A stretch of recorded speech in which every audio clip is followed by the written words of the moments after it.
In the cliffhanger finale, we kind of saw a wrap. We don't know what's inside that. What are they, and will we be seeing them more? Specifically, will we see them alive? That was a very bold question. We from right from the very beginning, Ryan and I thought it would be kind of a great idea that we could say that in this show about an alien invasion, that in the entire first season you see an alien once and it's dead, and you actually don't really see it; it's in a suit. So to make the point that really that's not what we were interested in terms of the show. We saw the show as this great opportunity to tell the story about occupation and colonialization, and we had kind of thought a lot about World War II and Paris under Nazi occupation was kind of this. We'd seen these pictures of women sitting in sidewalk cafes in elegant clothes, drinking espressos while Nazi stormtroopers were going by, and it was just the incongruity of that really fascinated us, and we thought, well, what science fiction would be a great way to sort of tell a contemporary version of that story. So the aliens were not a big part of the first season, but definitely in the second season there's a lot more science fiction, and don't want to say too much about the actual alien component of it, but we are definitely ramping up the science fiction side of things while not abandoning our sort of basic narrative focus. That's pretty good. Lots more sci-fi this year. Yeah. That's a lot more succinct, Ryan. Thank you.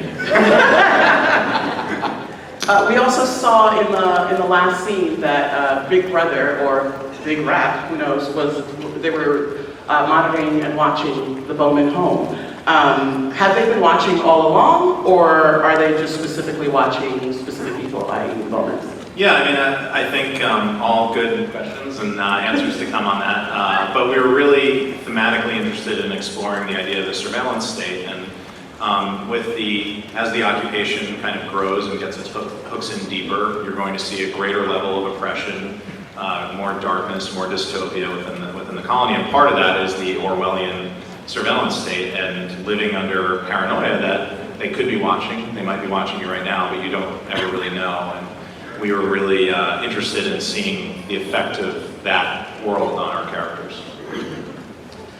Okay. This question is for the cast, and Josh probably has a little more experience with it.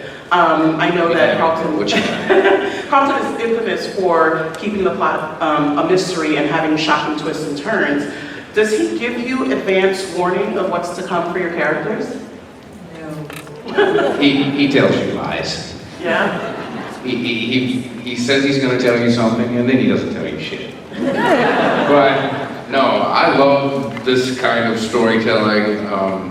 Maybe I'm just lazy and I don't like to know too much, but no. I like the big story. I like the story that unfolds and surprises me as an actor and as a character, which way it might go.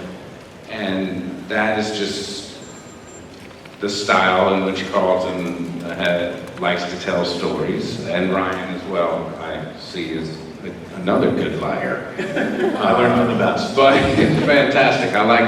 I enjoy that mystery and that journey, and as an audience as well as a character in it, I like to be surprised and go to bed with questions, and that's what this type of storytelling does. So I love it.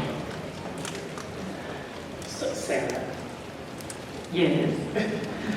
Katie has been living a double life during season 1, and now that Will knows what she's been up to, do you think she might collaborate with Will or stick with resistance to try to take down the occupation? I think Katie has to, so many things I can't say to her. Katie's in a dangerous position because Will obviously figured out what was going on with the rap and Katie at the end of the first season. And that may mean that other people that Will works with have an understanding of what's going on, which puts her in a very dangerous position. I think when we find Katie in the beginning of the second season, she's probably more vulnerable and more alone than she's ever been. You know, she's always been married to a military man, and there's a certain safety that comes with that. She was involved with the resistance, and there was a safety that comes with that. And both of those bridges, for the moment, are burned. And so she's alone, which makes you very vulnerable to being forced into collaboration, as we saw with Will, or being forced into standing up. Is that oblique enough for you? Did I sufficiently tell you nothing? Sorry. That's very nice. Well, we're actually right in the middle of shooting the first couple of episodes of season 2, so I can tell that Sarah's, she's mentally editing what she knows now versus, the end of last season. And you did that very well. Thank you very much. That's training. My next question is for Adrian. Yes. Two questions actually. One, will we be seeing more of Nolan this season? And if so, will Nolan and Maddie be playing house? Will what? Will Nolan what? Nolan and Maddie be playing house? Oh, definitely. That's got big air quotes around it. Yeah, I hope to see more of Nolan this season. I plan on it. I hope you guys do. And yeah, I think we've joined forces a little bit. If there is such thing as a power couple in this universe, I think this would be the closest thing you could get to it right now. Definitely. My next question is for Tori. Broussard and Katie worked together, and he obviously, at least I felt that he trusted her. He had true trust in her. But there was a lot of double crossing going on, and then Quayle was taken out of the equation. What do you think is next for Broussard? Well, first, let me say this is my first Comic-Con.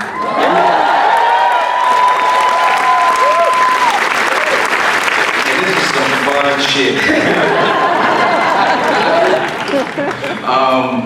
Welcome. Thank you. Yeah, no, I think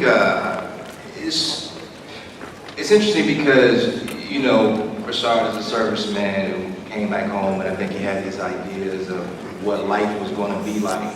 And then the arrival happens, and it sends them down a completely different path. And I think he's a man who doesn't trust easily, but then he found in Katie someone that he could trust, that he could rely on. And in the last episode of last season, that trust was betrayed. So I think it's going to send him down a different, maybe a darker path. And I don't know whether their relationship will recover from that. I hope so. Personally, I like to see that, but I don't know. You'd use the word betrayed? Yeah, absolutely. Sold out. Rat. Betrayed. We're all learning things here today. With you, Tori. I can't remember that. Did Broussard know for sure that Katie sold him out? I know Quayle believed it. Well, Will showed up at the door. Oh, that part, okay. Yeah. I told you he was coming. Yeah, okay, that part, yeah. I mean, she says, I know that part. husband was there, Will's knocking. I know you guys are trying to get rid of this alien, but Will's here. Right. I did make sure you got out alive. I think. Oh, okay, yeah. We're still working some things out. I think we got a lot to work out over the course of the second season.